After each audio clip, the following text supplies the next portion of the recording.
अच्छा, तो ये हमारे पास कार्बन एटम है।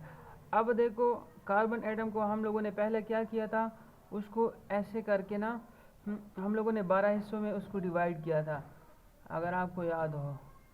ऐसे ये आपके पास क्या है, ये आपके पास कार्बन का एक एटम है, कार्बन 6 और 12 का सिंगल एटम है, सिंगल एटम।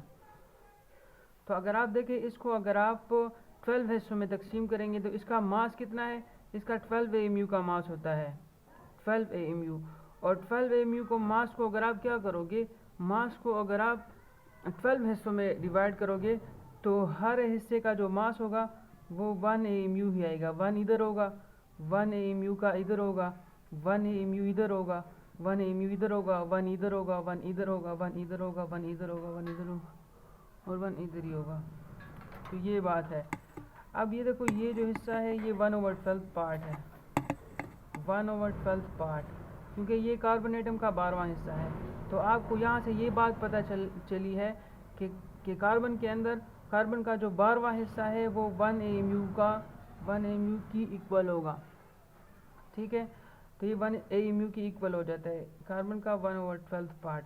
ऐसा क्यों होता है, ऐसा इस वजह से होता है कि एक कार्बन का मास जो होता है वो 12 एमयू होता है, और आप उसी कार्बन को 12 हिस्सों में तकसीम करते हैं तो उसका हर एक हिस्सा 1 एमयू के बराबर हो जाता है। सिर्फ उसका 1/12 पार्ट नहीं, उसका 1/11 पार्ट भी जो है वो 1 एमयू के बराबर होगा, और 1/10 पार्ट भी उसका 1 एमयू का बराबर, 1 एमयू की इक्वल होगा। क्योंकि आपको पता है कि कार्बन के अंदर क्या होते हैं, 12 उसका मास नंबर होता है, 12 एमयू उसका एटॉमिक मास होता है, और उसका 12 हिस्सों में तकसीम करेंगे तो डेफिनेटली उसका हर एक हिस्सा जो है वो 1 एमयू के बराबर होता है। तो यहाँ से हम 1 एमयू की डिफिनीशन को निकाल सकते हैं, यहाँ से ऐसे हम निकाल सकते हैं कि 1 एमयू क्या होता है, व्हाट इज 1 एमयू। तो उसका आंसर क्या होता है, 1 एमयू क्या चीज़ है, 1 एमयू जो होता है वो कार्बन के 12वें हिस्से के बराबर होता है, 1/12 पार्ट ऑफ कार्बन 12। ठीक है, तो ये मैंने आपको प्रूफ कर दिया है कि 1 एमयू क्यों 1/12 पार्ट के बराबर होता है। क्योंकि देखो इसका रीज़न क्या है, रीज़न ये है कि कार्बन के अंदर जो है वो 12,